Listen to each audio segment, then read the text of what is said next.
Got a lot of observations to get to, player interviews, but Rube, the big news, how you feeling? Doing good. Doing a little better? Doing a lot better. Planning on being down there tomorrow, so hope so.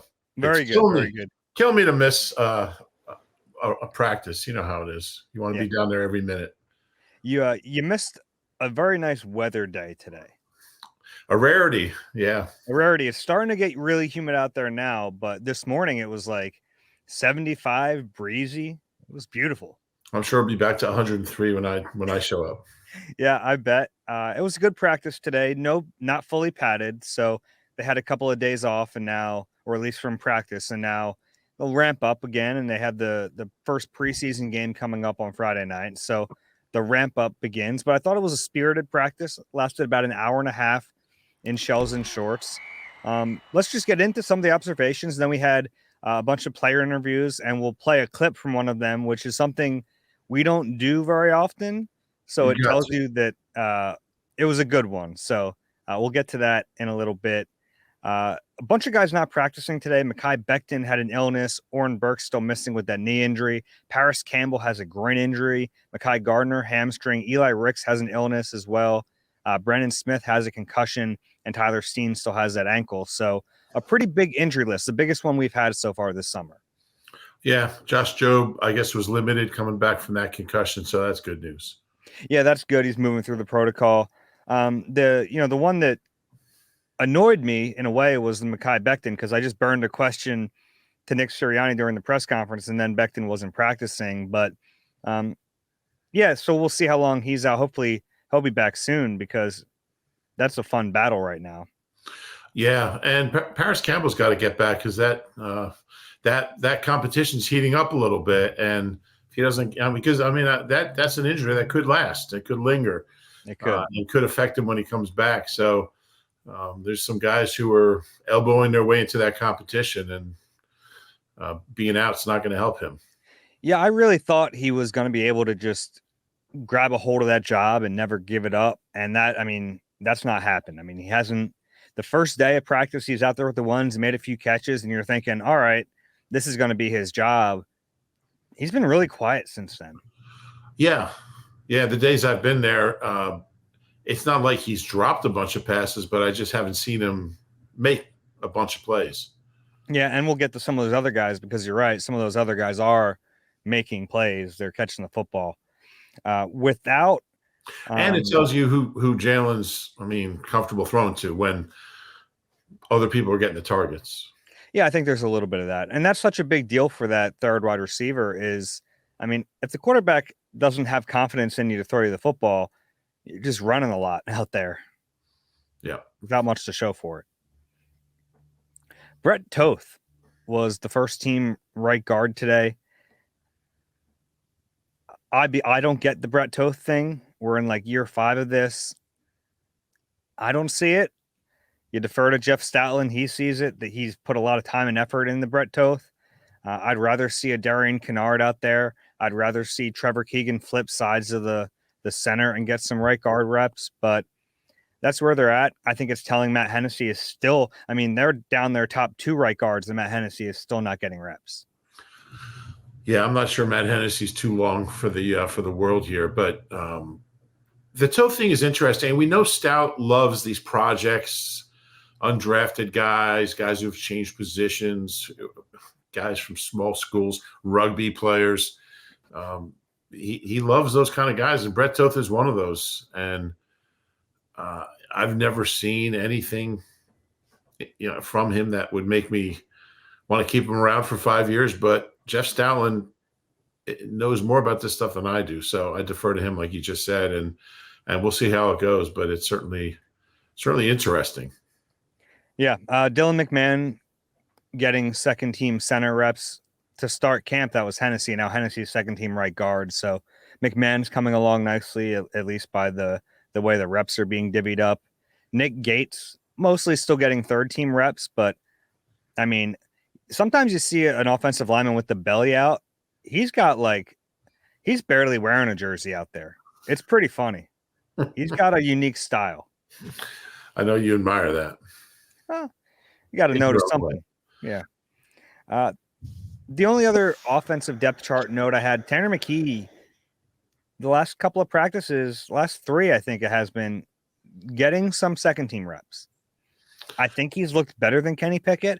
Yeah. I don't really think it's a competition, but it's something to note. It's interesting because, like you said, I think Pickett's pretty much, unless he just really, really is awful in the games, I think he's going to be the number two. But I think he's made some great throws, but then he's made some "what are you doing" throws, and I think McKee's been pretty much solid. He's been consistent, and you also have to consider who he's throwing to. Guys probably never heard of most of the time, but it's telling that he's getting second team reps. There's something going on there. I don't think he can win that job unless Pickett's really, really bad. And I don't think Pickett's had a terrible camp, but I think he's had a mediocre camp. I agree with that. I think he's had a better camp than like Mariota did last summer when we were all like, uh-oh, this doesn't look very good. I think it just looks right now to me that Tanner McKee just gets the offense more. Yeah. He's in the rhythm of everything. He kind of knows where to go with the football. With Pickett, a lot of times it's like everything's like a half second late and it just looks off. It kind of looks like Jalen did in the spring, just like a little off. It's not right there. That's kind of what Pickett looks like right now. Yeah. I think we can agree Will Greer's pretty much got number 4 spot wrapped up. Yeah. But yeah, it's something to keep an eye on. On defense, it was another Isaiah Rodgers day at right cornerback. So these guys are it seems like there's no rhyme or reason. I know that's not true. I know there was a method behind the madness, but it feels like every day we go out to practice, I don't know who's going to be the other starting cornerback.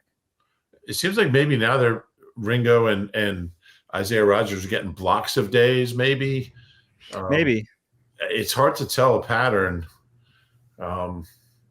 because it keeps changing, but too many corners is a good problem to have. And Isaiah Rodgers has been really good. He makes plays on the ball every single day. Every day. And we saw it his first OTA practice. I mean, he was knocking balls down.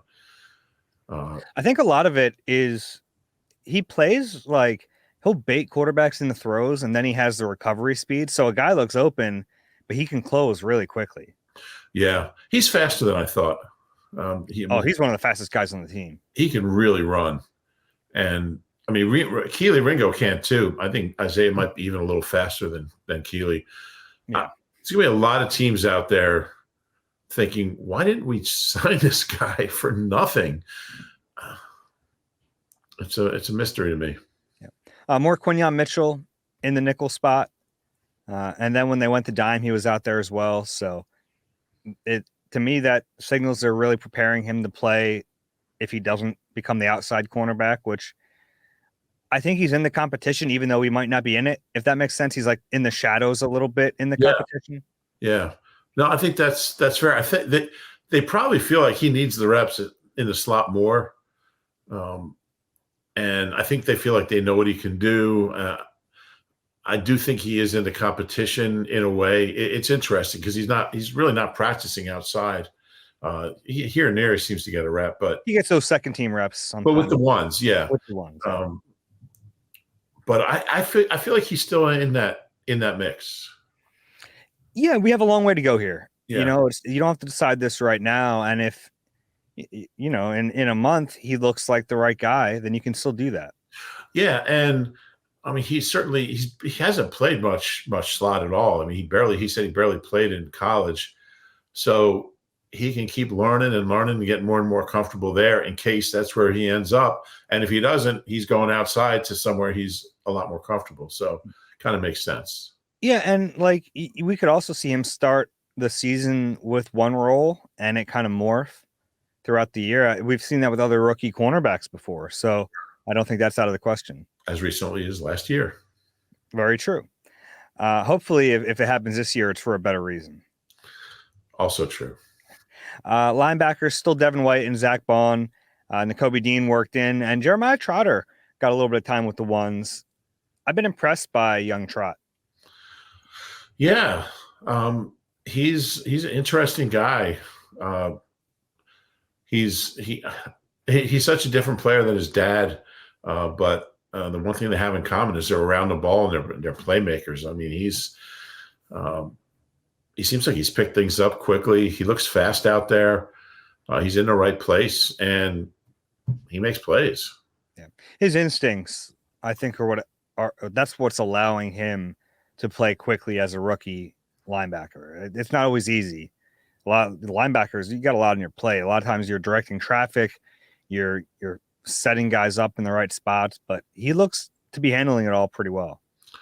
Yeah, and the we talk so much about the pressure of being the son of a legend. I mean, Trott's a legend around here, Trot Senior, and he seems really nonplussed by all that. It's just not a thing to him. So, I don't think Trott's been to practice. I think he's letting him kind of. I haven't seen him at least. I haven't seen him either.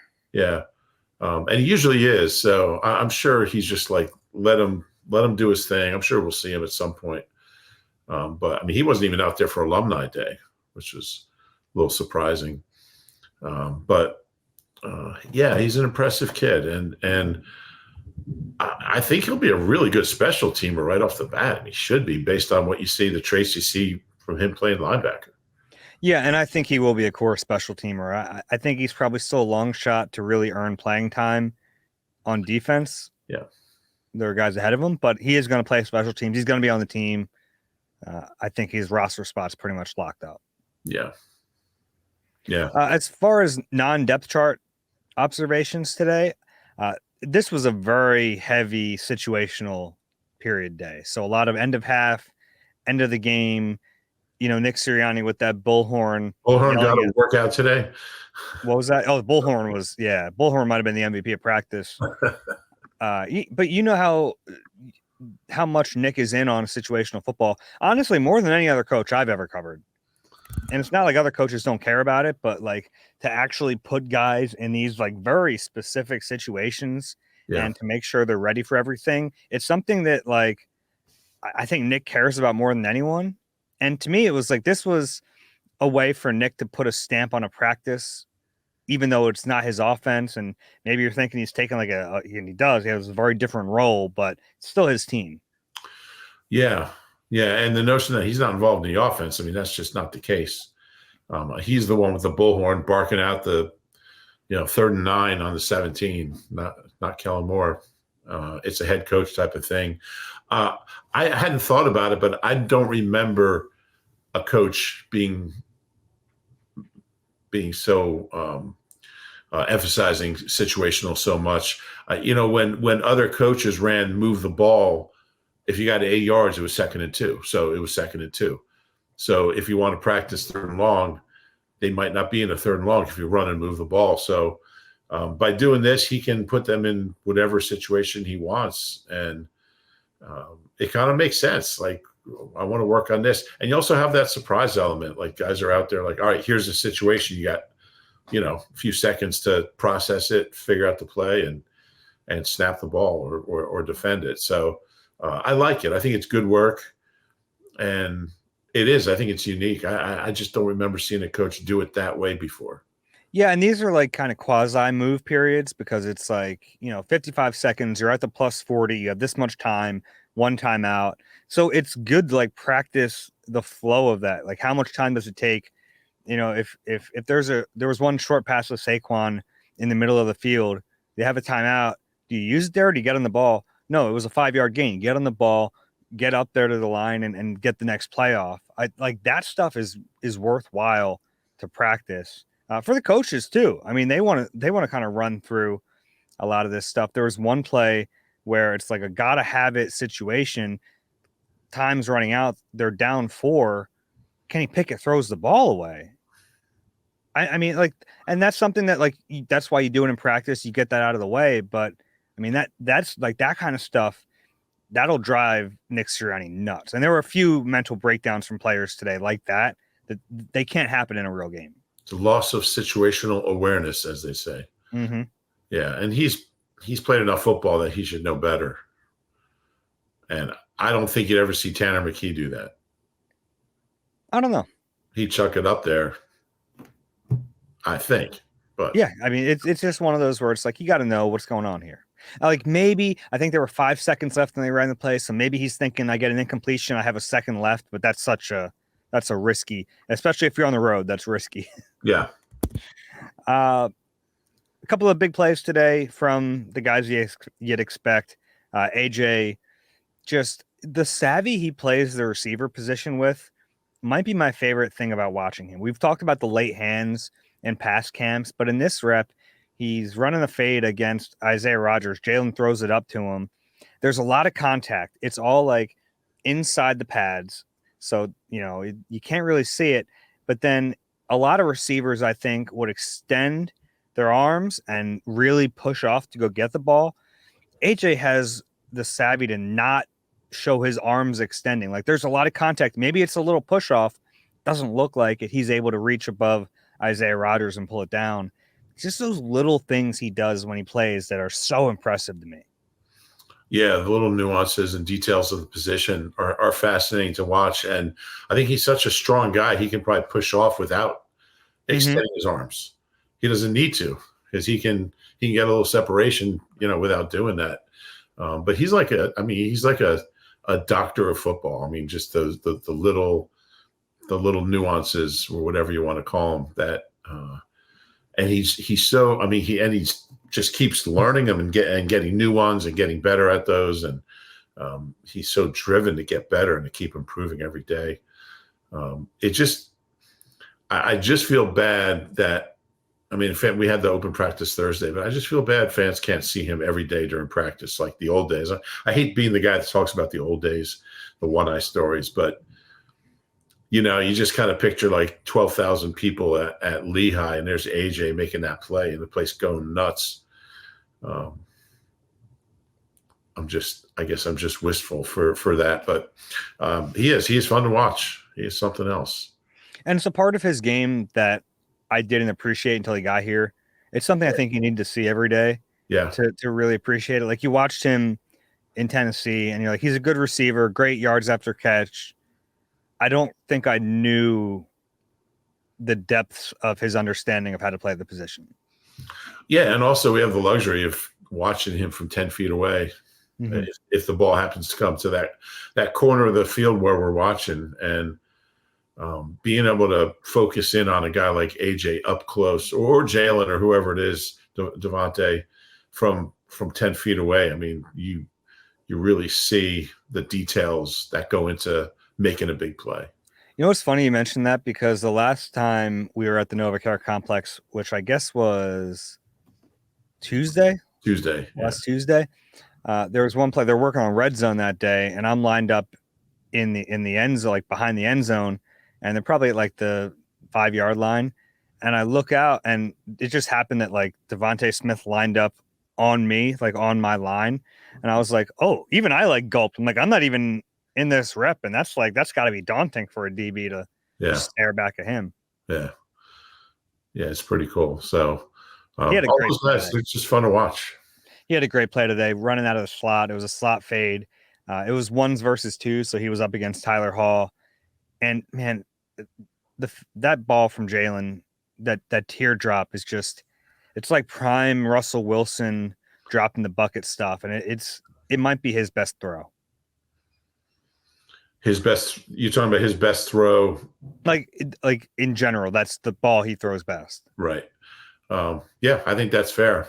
And he's had great touch on that this summer.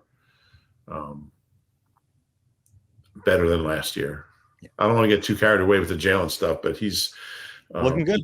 He's putting it right where he wants to put it. That wasn't always the case last year. Devontae finally got a rep against Quinyon Mitchell. Beat him. I mean, got open, caught the ball, and Quinyon still told him the route was trash, which is very funny.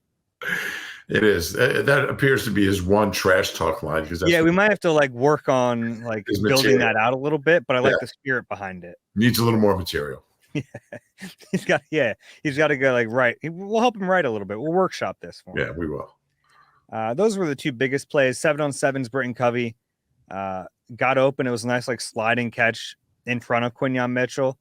Covey just every day making some plays, just making the most of those opportunities.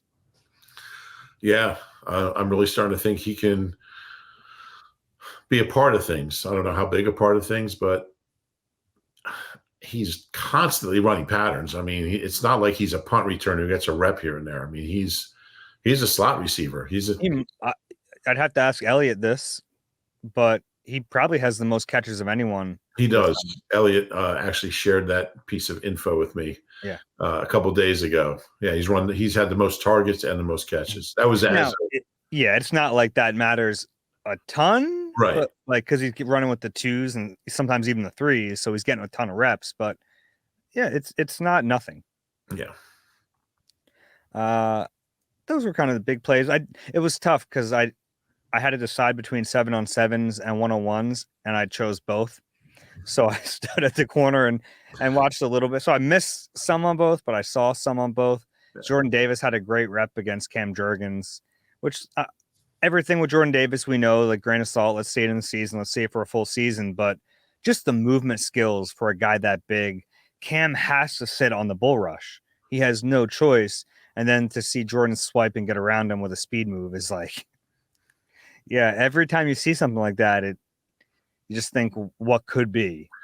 Yeah, that's exactly what I was going to say. I mean, when he makes a play like that, just the potential just swirls around your head. It's like what this kid is capable of. And we just don't know what's going to happen, but he's certainly an intriguing guy. And I think maybe has the widest gap between floor and ceiling on the team. He could be anything. I just don't know what he's going to be. Yeah, he's definitely in that conversation. You're right. And it's such an important year for him. You know, I know it's not a contract year yet, but this is kind of like, what are you going to be in this league? Yeah. Because there's like, he'll be in the league. You know what I mean? I think at worst, he'll be like a rotational defensive lineman. At best, like he can be the guy who got compared to coming out of college was Vita Vea. And I know that's like high, but he was a 13th overall pick. I think that's, you know, if you're going to be a high level player in this league, that's the prototype for that body size. I guess the floor for him is like Mike Patterson. We both said it at the same time. I knew you were going Mike Patterson, so I jumped on it with you. Yeah.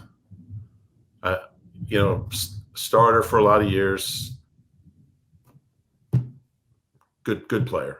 Yeah, run stuffer. Not going to give you a ton. Yeah. Like that's the floor. And it's an NFL career, but yeah. If that's all he becomes, I think it would be disappointing. Yeah, it would. He's capable of so much more, and he knows it. Yeah.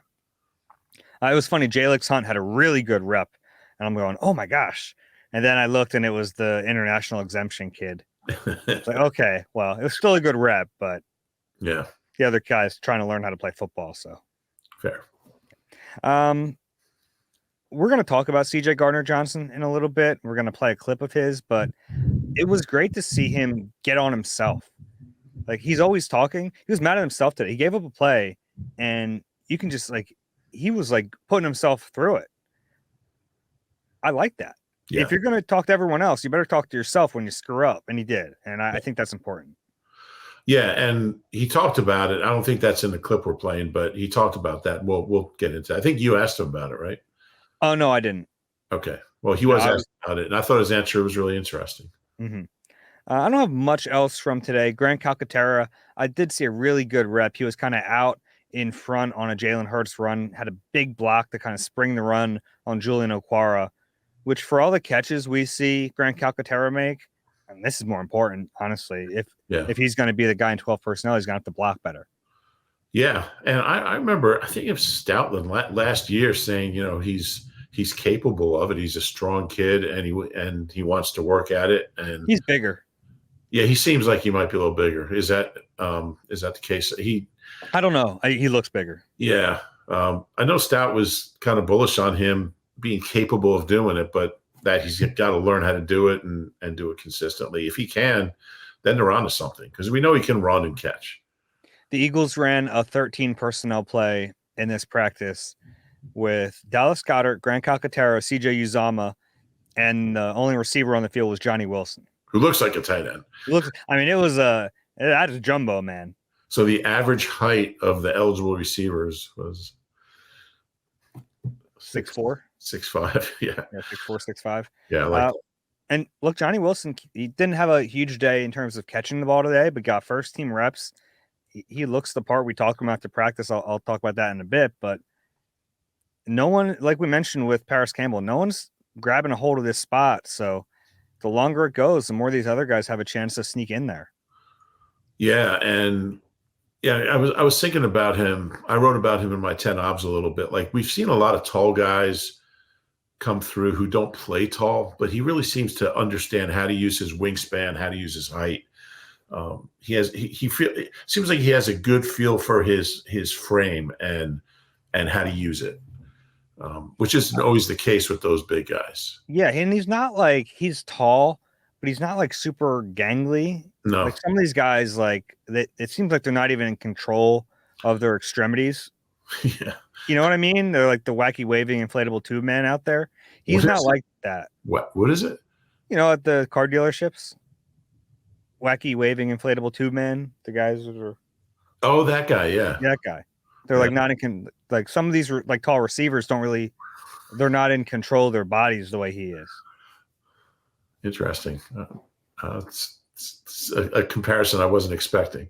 Okay. I thought it was a chippy day for a non-padded practice that didn't reach 80 degrees. There were some big hits. Like there was one play. I want the Eagles to put this out, and I know they won't. But Moro Ojomo was rushing, and he had a good day, probably his best day at camp so far. But he like goes airborne, and he runs into Kenny Pickett. Like I picture, you know, those movies where like the freeze frame, and you're like, "That's me." But you're wondering how I got into this position. And it's like Moro Ojomo just flying at Kenny Pickett. Once you're in the air, you can't stop, buddy. Not much you can do. Yeah, but he had a physical day. Jeremiah Trotter Jr. running around, laying some hits. Tristan McCollum had one in the middle of the field. James Bradbury had one in the middle of the field. James Bradbury, he's frisky out there. He's got to be. I mean, he doesn't have to be. He could go through the motions. He's already paid. Yeah, I mean, but I admire what he's doing, and he's not going through the motions. I mean, he's always been a physical player. No, that's never been an issue with him. I think like even his tackling issues last year, I think were like more the result of poor angles than it was a lack of toughness or something. Yeah. Oh yeah, definitely. I mean, maybe he'll be a backup safety on this team. It certainly would save him a lot of cap space. Well, not really. I mean, the cap space is the cap space. I mean, I still expect him to be somewhere else, but I think it's possible. And I admire him for not sulking and not feeling sorry for himself and not whining and complaining. And he's just going out there and at a new position and trying his best. And I like that. Yeah. And they're saying he can still play corner for them. I have not seen him take a single rep at corner. Yeah. He's been second team safety every single day. Yeah. They're so deep. I mean, there's a reason they moved him. Mm-hmm. Did you like my stupid observation of the day? It's always a highlight of your obs. You know, you can argue there's always more than one each day, but the new tight end took number 43 from the rookie who just got cut, McAllen Castles. And so the new guy has 43, no name on the jersey yet. He's out there in a blank jersey. Castles just handed him the jersey on his way out. He was coming in. Presumably, McAllen Castles will clear waivers and revert to IR, so he'll still be in the building. Yeah, that's true. The new guy is from New Jersey. He was a track guy. So Ramsey High School. You'll be proud of me. I've been watching the Olympics when I can. It's been tough with training camp, obviously, but I watched the 10,000. Oh my God, what a race. That kid was unbelievable. I've never watched a 10,000 in my life. By the end of it, I'm like screaming at my TV. What's the kid's name? Grant Fisher. Grant Fisher. That was unbelievable. Incredible race. The whole race was insane. 13 guys under the previous Olympic record. He was in second until the last 5 meters. And I thought he rolled his ankle earlier. He tripped up. Got jostled a little bit. The problem was they had that water table was too close to it was like in lane 4. So then with a lap to go, there's lapped runners and there's that stupid water table, and there wasn't enough room, and guys who were boxed in were having trouble getting outside and making moves, and he got caught up in that a little. It might have cost him the silver, but what a race. Probably, he's only the 4th American to ever medal in the 10,000. They were the first in like over 50 years? No, I think Galen Rupp did in 2012, I believe, right? Oh, no. But I barely knew it was an event before the other day. So. And also the other kid, Nico Young, I mean, he just finished his senior year at college, I guess, Northern Arizona. Oh, my guy was hurting. He was at the back of the pack? He always looks like that, but he actually ran. I mean, he ran under the Olympic record, and he's one of the fastest in U.S. history, and he was 12th. I mean, to finish 12th as a college kid in his first international race, his first like major race outside the U.S., that was a really gutsy race he ran. But yeah, that race was probably the best 10,000 I've ever seen, and the fastest unrabbited 10,000 that's ever been held. It was a real highlight. I'm really into these Olympics. I've been. What was that word? Unrabbited? Unrabbited. Like you get really fast times in rabbited European races or invitationals. Like you have rabbits, pacers. Oh. And and then they have like lights on the inside of the track that tell you what pace you're on. But this was an honest race. It wasn't. Oh, you're just like left to your own devices out here. Yeah. Okay. I got up at 4:30 to watch the women's intermediate hurdles first round. See Sydney McLaughlin from Union Catholic, New Jersey, and the men's high hurdles first round. So wasn't gonna let that go. But I'm really enjoying it. And on Peacock you can kind of pick and choose what replay you want to watch, and it's been great. You happy I let you talk track a little bit there? Yeah, we kind of overdid it there.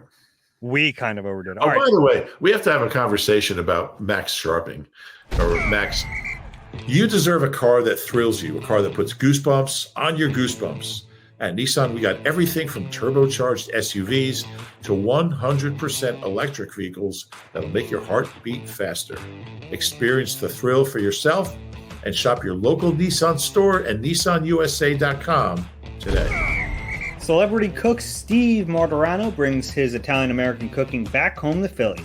Enjoy Martorano's Prime at Rivers Casino and Steve's famous meatballs with Sunday gravy, prime steaks, and more. Make reservations at Martorano's Prime on Open Table. All right, we're back. We talked Olympics before the break, and now we have CJ Gardner-Johnson. You owe me an apology. You did say Max Hennessy. We have CJ Gardner-Johnson talking today. Gotta be accountable, Dave. It was such a fun press conference. Let's take a listen to this. What is it about this organization that allows you to be you? Excuse my language, but no filter. I don't care how y'all feel. I don't care how you feel. I don't care how you feel. I don't care how you feel. I'm here to win, hold my teammates accountable, hold myself accountable. Like I get dawned on for saying little things, and I mean, if y'all wasn't hating at me, I ain't doing my job. So I'm glad that I got a lot of hate and a lot of critics. That makes sense. I've been okay with when I told y'all was obnoxious. Truthfully, I've been okay with when y'all told me I couldn't be a good safety. I was okay with when y'all told me I couldn't go to Detroit and take them back to where they was. They never been somewhere. I played 2 games. I played 1 game with a broken arm. So you put me in the box and you tell me how I last against other safeties and other people in this league, and I'll let you describe it. I don't need no fuel to fire about people saying they missing me, because it's all smoke and mirrors. I miss football. I miss playing with the right people. I miss hanging with the right guys. So I feel like I miss team more than the team miss me, because I feel like the camaraderie is back, if that makes sense.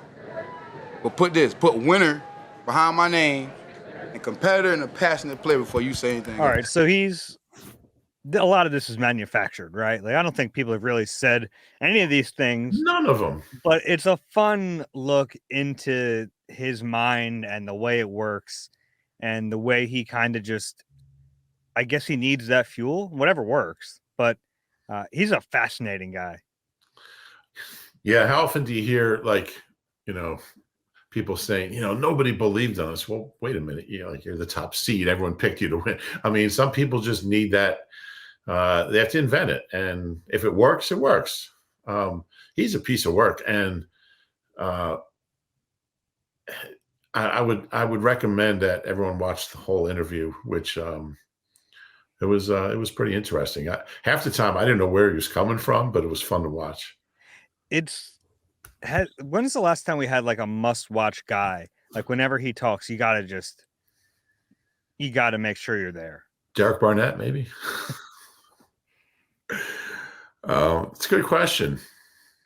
There's got to be a mix of, like, they don't talk that often, but when they do, it's gold. Yeah, I mean, T.O. was the ultimate. Sure, yeah. Yeah. Yeah, not a lot, and certainly not a lot under Nick.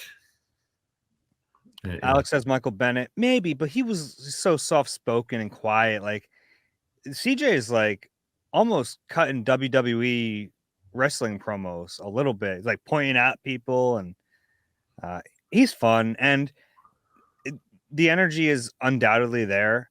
But I liked his answer for why it's always there. His answer is basically like, yeah, when we're in the regular season or in the playoffs, the defense is going to be talking to our offense. And I want them ready for that. Which I don't know if that's the reason he does it. It might just be like something he realizes after the fact that, like, that can help them. But if that's how much thought he's putting into it, I'd be really impressed. Yeah, I agree. I like how he said in his mind, he helped Detroit back to respectability by playing 2 games and a third where he got hurt. And nobody said I could go to Detroit and help them get back to where they were like in the 50s. Nobody doubted him. He played really well. Well, I mean, from his perspective, he didn't get the big contract he wanted. He kind of settled for that's deal. Not our fault.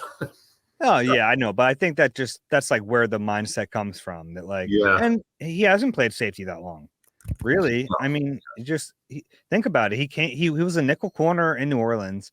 He comes to Philly. He's learning safety on the fly. Gets 6 interceptions in 12 games, but misses significant time. That's the most he's played safety. Then last year, he gets hurt, misses most of the season, comes back, played well when he came back in the playoffs. He actually looked really good. So, I don't know. He's like, it's tough to keep your eyes off of him when he's on the field. And then when he talks, it's like, you got to be there. No doubt about it. And it's the first time he's talked since the spring, I think, right? When they signed him. Yeah. He had a reintroductory press conference. Yeah. Piece of work, that guy. It's fun to be around. Yeah. And he talked about his, if you haven't seen the clip, the Eagles sent out the clip of him drilling a basketball shot in the auditorium. And it was very funny. Nick Sirianni was asked about this today. He said he was watching CJ like miss all these shots. And we've seen this before, whether it's like make a shot like that or a big guy has to catch a punt to get the team out of a meeting. And Nick, in the back of his mind, thought he's going to miss this and we're going to be able to get this good work in this team meeting. And then he drills the shot. And Nick said his first reaction was, oh man, we really needed this work. But then he saw the clip is electric. The guys are so excited. And those are big camaraderie building moments. Yeah, and Nick said he thought he might have gotten played a little bit by CJ, which is pretty funny. It's probably true. He set him up. I've never really seen CJ shoot baskets, so I don't know. But it's a really funny video, and the Eagles social media they do great stuff. The stuff they send out, it's pretty funny, especially post game, because you don't get to see that all the time. But they ended up kind of rescheduling the meeting the next day, he said. So we got to everything we had to get to, but the guys appreciated it, and they had a little free time. I was talking to Barrett the day that clip came out, and he said he got the chance in Pittsburgh once to catch a punt to get them out of a meeting, and he caught it. Really? That's got, you know how much pressure that is? A team, your entire team, just like looking at you to get them out of something they don't want to do. And by like this deep in the training camp, they're sick of meetings. They need them. They know they need them. There are a lot of meetings. Like training camp now, like training camp used to be like all physical, like 2 days. You're just going, your body's going through it. Now it's like all mental. You got to sit there all day and not fall asleep in a meeting after being in the heat for an hour. Yeah, it used to be your meeting was you'd have to try to stay awake after being out in the heat for 6 hours. But yeah, they meet a lot, and the coaches meet a lot. I mean, Nick's always talking about, we have our Tuesday short yardage meeting and our Thursday goal line meeting and our Wednesday nickel meeting, and I'd love to see his whole schedule of meetings for the week. But be a lot. Competitive advantage, he won't show it to us. We talked to a few other players. Devontae Smith was brought in. He's having such an excellent camp. He kind of gets like a sheepish grin whenever he's asked about himself, but I think he kind of agreed that he's playing well right now. Yeah, and I like what he said about himself and AJ, just that they're going to be better this year. I mean, they're already one of the. They might be the number 2 combo in the league behind the guys in Miami. But he said, we're trying to get better every year, and there's more there, and we're going to keep working on it. And I believe it. You can see it. They do it every day. I mean, the thought that, it's interesting in Eagles history until AJ got here. So through 2021. There had only been 3 players in Eagles history, that had 80 catches, 1,000 yards, and 7 touchdowns in a season. And Quick did it once, Macklin did it once, and I think Deshaun did it once. And they've each done it back-to-back years together. So they've done it more than every other Eagle combined in 2 years. And no duo in NFL history has ever done that 3 years in a row. And barring injury, they will. So now maybe Jalen Waddle and Tyreek, they might be on the same track, but it's just rare to have two guys like that who are so good and so young still, also, and so driven to keep improving. And that's what's most impressive about it. Neither one of them is content with where they are. Yeah, and I mean, Devontae looks better this camp, and he's already looked really good. So. Yeah. It's been impressive. And honestly, with a guy like him, he was so polished coming out in college. I wondered how high the ceiling was going to be. And maybe that's unfair, but like he was so polished. You knew from day one he was going to be a really good NFL receiver. And we still haven't seen him at his best. No. And I think, there's only one ball, and they're not, Jalen's not going to throw for 5,000 yards. So I would not be shocked if AJ has a few less yards than he's had the last couple of years, and Devontae has a few more. Mm-hmm. And you might see them closer, and I don't think that's a bad thing. No, neither do I. Yeah. The other players, talked to Johnny Wilson a little bit, who we mentioned is getting a ton of first-team reps.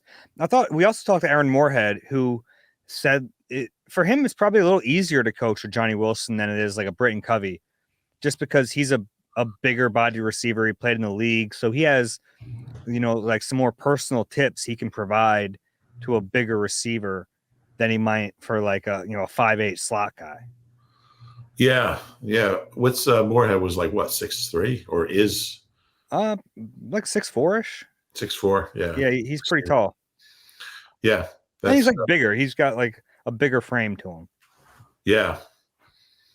Yeah, Wilson's been one of the surprises of camp, I think. I think it's really hard, especially at that position, for late round guys to even get reps. So for him to make the progress he's made and look so confident and comfortable out there has been notable. And maybe it's unfair to compare them, but he's clearly ahead of the receiver drafted before him. He's ahead of Anaya Smith right now. Significantly. Yeah. And he's playing. I asked him about playing inside and outside, because we've seen he's been inside quite a bit. He said he's done both. He feels really comfortable at both positions. And he said, like, a lot of times I have an advantage over a smaller nickel. Obviously, I have to learn how to use my body correctly, but He does. Like he seems to have that sense to him. I think Aaron Moorhead might be a pretty good coach. He's lasted now. That was a position where they were having a lot of turnover. Yeah. A lot of years with like kind of in and out. You know, they went from Mike Groh to Gunter Brewer to Carson Walsh. Yeah, so they kind of went through a lot of guys there. Yeah, a lot of big names there. Mike Groh was a good receivers coach. He was, yeah, he was. The next job, not so much, but Carson Walsh was not. Yeah, it didn't go well. It didn't go well. Talked to a few other players, Moro Ojimo, just how much more comfortable he's feeling in year two. He looks it. Does. Yeah. Trotter talk. I couldn't get to that because I was not about to miss CJ.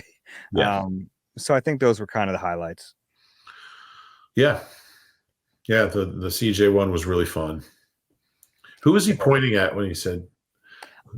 He did point at specific people, but I don't think there was any rhyme or reason to it. It was just. Well, I don't think there's any rhyme or reason in anything he said. So, yeah. That might be the case. What do you think it's like for the PR staff when CJ's up there? I think like, we did everything we could, but it's in his hands. Yeah, and I think there's like, all right, we're ready to shut this down at any moment. Notice. Yeah, it's like we have to. All right, we have a bunch of questions here. We've gotten a ton, so we appreciate it. If you want to send us an email, it's eagleeye@nbcuni.com. If you're watching on YouTube, there's the QR code. You can just scan it on your phone, send a quick message that way. Let's get into them here. Shumai, Reuben Dave, I'm James from Newport, Wales, and I never miss a pod. I'm a huge fan of you both. It's a pleasure listening to you on my way to work, and I'm excited for more regular pods through training camp. I got into the birds through my American cousin in 2016 and wouldn't have the knowledge I do with it if it weren't for your insight. So thanks for that. I tried listening to other pods on the Eagles, and as good as some of them are, they just don't compare. You guys have got it down to a T. Thank you for that, James. He has a question here, but he also, Shamai is a Welsh hello. Okay. So that's why Shamai Reuben Dave. He's a local TV reporter, and I often follow the Welsh football team and other local sports. So I wanted to ask if you could cover any other sports team for a game or so, Philadelphia-based or otherwise, which would it be? It has to be a team. Can't be Olympic track. You can say Olympic track if you want. I mean, I've always wanted to cover an Olympics, and I have a lot of friends. I have some friends who are over there now in Paris. I would love to do that, but I really enjoyed when I got to cover some Sixers games, and I really enjoyed it. I covered some playoff games. It's just that atmosphere, and even college, like Villanova, the first championship run. Well, not the '85 one, but the second championship run, I guess. Final Four in Houston was one of the most. I mean, gosh, one of the most exciting things I've ever seen. That atmosphere when you cover college hoops, like real big time college hoops, is really special. But I would say the Olympics is. I would love to get a crack at that. That'd be fun. For me, it would be. What was that? Well, NBC has them, so maybe if I campaign, there you go. You got a shot. Go to LA in 4 years. That'd be fun, huh? Yeah. For me, it'd probably be like high level college football. That seems fun. I've never really covered college football like that. I've gone to a few games here and there. I've never been at a big time college football game. Really? I mean, my dad used to take me when I was growing up and we lived in North Jersey. He would take me to a Rutgers game every year, which I guess was Division I. They might have been 1AA back then. But it was always fun. But that's not exactly like going to Ohio State, Michigan. Yeah, I think covering a big Fairleigh Dickinson or whatever it was. Yeah, covering a big time program like that. And James is probably listening to this like, you guys care about, like amateur sports like that? And yeah, the United States cares a lot about college football. Yeah. And some of these big programs, I think that would be fun to cover because it's kind of like the passion we get from Eagles fans is like the passion they have for their college teams. Yeah, it's really similar. Yeah. All right, next question here from Joe. Hey, Dave and Rube, huge fan of the show, never miss an episode. Could you run through our impending free agents for this year and who, if any, would be most likely for an in-season extension. So I did some of the legwork here. I have some of the guys who are on their final year of their contracts. I'll run through them, and then maybe we hit a couple who make sense. Josh Sweat, Milton Williams, Kenny Gainwell, Isaiah Rodgers, Marlon Tuipulotu, Devin White, Zach Bond, Mekhi Becton, Avonte Maddox. Yeah, and it's a pretty big group, pretty notable group, and I think who Howie decides to try to re-sign is going to depend on who plays well first half of the season. I think certainly Devin White is a candidate if he kind of is the player he used to be a couple of years ago in Tampa. We'll see about Sweaty. There's a chance. I think I don't think Gainwell's going to be back. I think he'll probably want a shot to be a 1. I think he can. Yeah, and the Eagles certainly aren't going to pay 2 running backs. No, they usually don't pay 1. Yeah. Now, if Isaiah Rodgers wins a starting job, yeah, and he's playing well, could be an expensive one right there. But yeah. I think Milton is definite a possibility. Definite possibility, yeah. And Zach Bond, maybe. I did want to. We forgot to mention this. Nick Sirianni was asked a question about CJ Gardner-Johnson's toughness, answered another question, and then went, wait, I want to go back to that question about toughness and mention Zach Bond specifically. Yeah, he did. And he also said, I never want to single anybody out, but that's really notable. And he doesn't really do that. And he also said, not just on defense, but also on special teams. They really, really like Zach Bond. I think he's going to win that job. And I don't think N'Kobe's been bad, but I think Zach Bond's going to win that job. You might be right. And that was a notable moment when the head coach is like, wait a second, I got to get some shine on Zach Bond. All right, next question here from Bob. Lifelong Eagles fan. I'm 61, currently living in Portales. I think I'm saying that right. New Mexico after 3+ years in Texas. Love the pod. It's my number one source for Eagles news since moving down here in 2020. My question is about the 2024 draft class. I've put off submitting because I know it's too early to judge, but I'm going to judge anyway. We like that. If Quinyon Mitchell isn't a starting outside cornerback and DeJean isn't the nickel, I think it is an overstatement to say the Eagles draft is not worthy of the praise it received after the draft. To spend picks 22 and 40 and not fill major holes immediately is disappointing.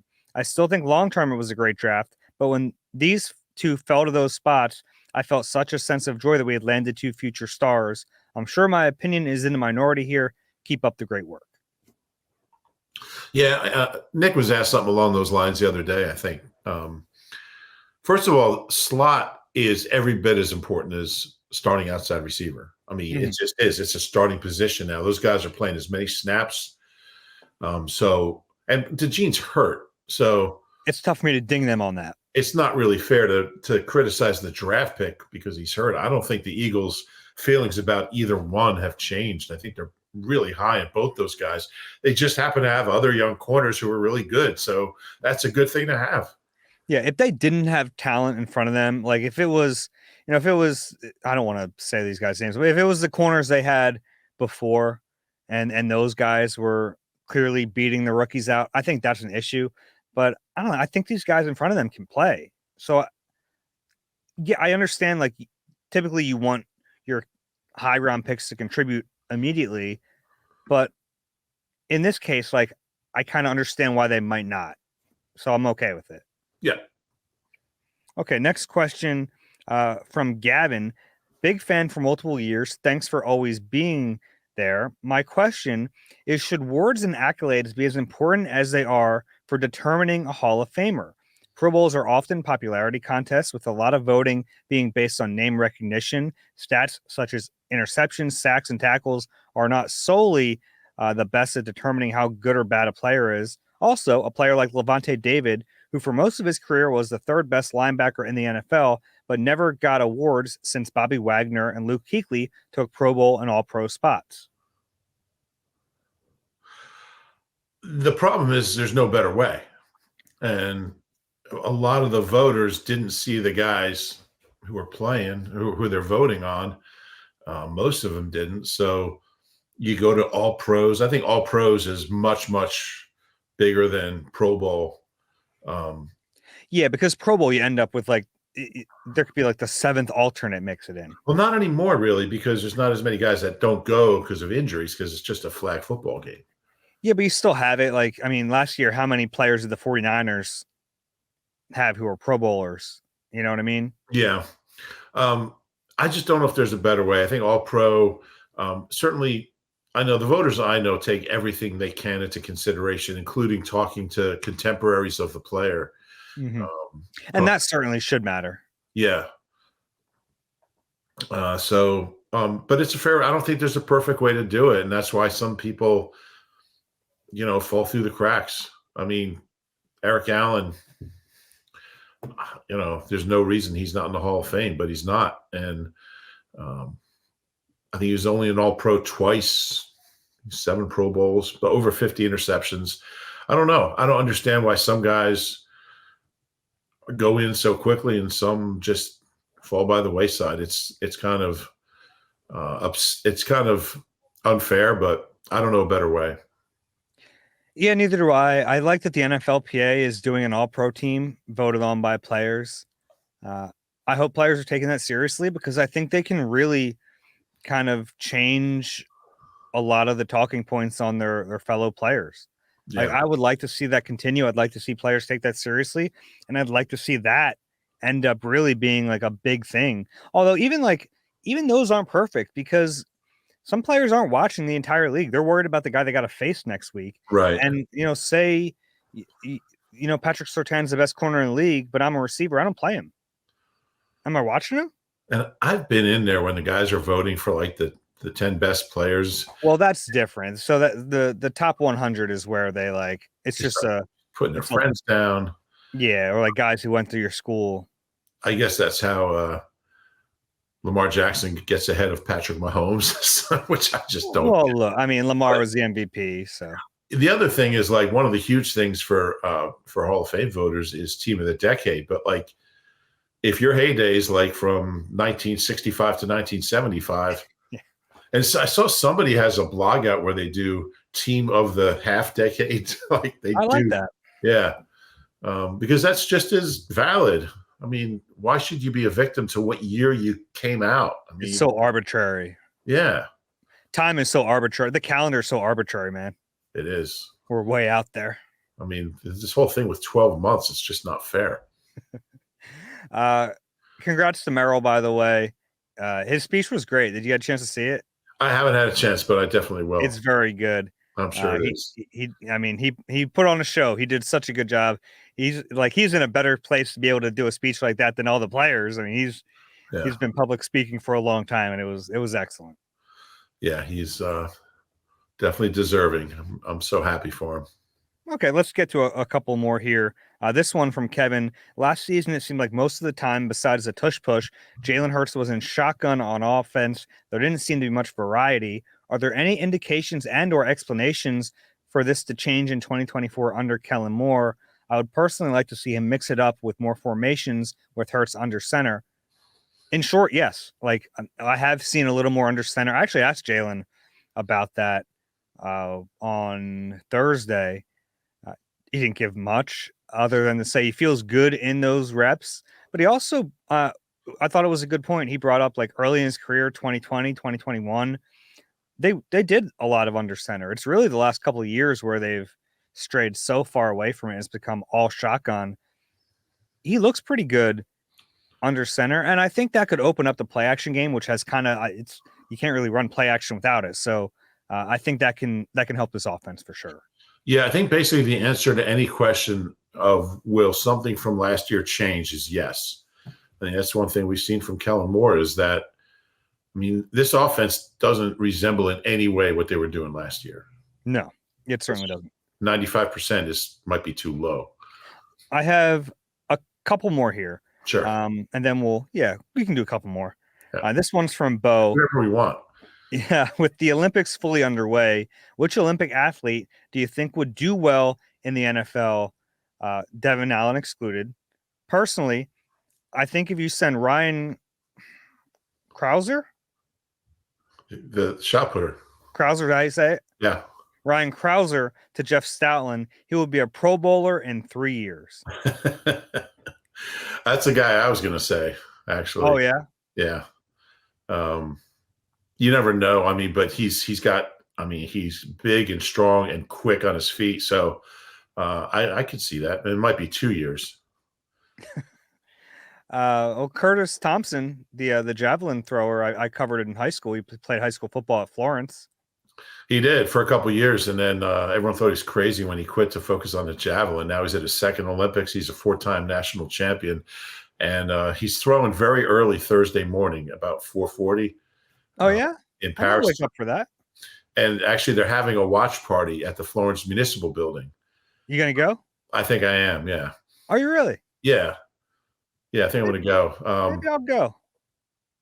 Yeah, they're going to have a big screen apparently in there, and there's no practice on Thursday, right? There's no practice Thursday. Maybe I'll go. It'd be fun. Anyone else you think, like any of these sprinters you think could be? I don't know these. Yeah, so many of them did play like college football. There's a lot of crossover, a lot of cornerbacks, a lot of receivers, but yeah, I think Devin, I'm watching the hurdles trials. Like Devin Allen would have been like his best time was faster than anybody who ran this morning, and it was obviously the first round. But it's a shame he ended up trying to do 2 sports and ended up not being able to do either one. It is a shame. I give him credit, and he went for it. It just yeah. I hate that it cost him a shot at these Olympics. Yeah. Last question here, a couple of them from Reginald. Dave, and one for me, one for you. I like the way you end on these. Excluding Pennsylvania, New Jersey, and Delaware, what have been your 3 favorite states to visit and why? I will give you, I'm an outdoorsy guy, so Montana for me is up there. Alaska is up there, and I'll give you California just for the diversity of all the outdoor stuff, but a lot of fun ones. Yeah. How about you? Do you have 3 that you like? Same question for me. Yeah, I would say Maine. There's a different question for you, but Maine, Northern California, certainly California would be number 2. New Hampshire, Vermont would be up there, but I'll tell you what, New York State, I'm really kind of upper New York State, Finger Lakes, Lake Placid. There's I think of New York as being Manhattan to Yonkers. But it's really an incredible state with a lot to offer as far as state parks and attractions and cool events. So I'll go California, Maine, and New York State. That's good. I feel like I should have put Utah in there, but that's okay. Rube, as a Palmyra High School alum, I love when you covered South Jersey sports. Do you remember some great athletes from Palmyra High School? I just read where the world record holder in women's sprinting in the 1920s, and I wish I had her name handy, was from Palmyra. She was like a U.S. champion. They didn't have women's events in the Olympics yet, but they had them in the U.S. championships. I can't remember her name, but it was like in the 1920s. Duron Cherry, Palmyra, right? Duron Cherry, the great Kansas City Chiefs safety. Once had 4 interceptions a game. He's an interesting guy because he was a walk-on punter at Rutgers, and he was undrafted into the NFL. Ended up playing like 13 years. Made a bunch of Pro Bowls for the Chiefs, and I believe has a Coke or Pepsi bottling company now. I believe that's what he's doing. Great guy. Palmyra. Chris Everly was a good one. He was running back at Penn State and a state javelin champion. All right. Who else? Pretty good. Clayton Brown was Palmyra. He scored 50 points in a upset over Riverside in the South Jersey Group 1 final. I love that you know that. Like, where are your keys right now? I covered that game. It was a big upset. It was a 1-8 game. The Riverside was number 1 seed, and Palmyra was number 8 seed. That is a big upset. Yeah. If you have a question for us, Eagle Eye. You got a favorite Palmyra athlete from your days at the BCT? No. I did like covering games there, though. That like football games that have a big tailgate beforehand. Well, they have the only straight 200 track left in New Jersey. So they run the 200s run like into some lady's backyard. Pretty funny. It's a straight 200. Wow. And they run it. Yeah, it's crazy. Okay. If you have a question for us, please submit it. eagleeye@nbcuni.com. This is also where we remind you guys, if you like the podcast, please rate and subscribe wherever you get your pods. If you're watching on YouTube, please click the like button, subscribe there as well. Yes, I said Max. I know. That's the last we'll talk of it. Rube, any final words? No. Well, looking forward to being back tomorrow. Sounds good. Glad you're feeling better. This has been Eagle Eye presented by Nissan. We'll talk to you soon.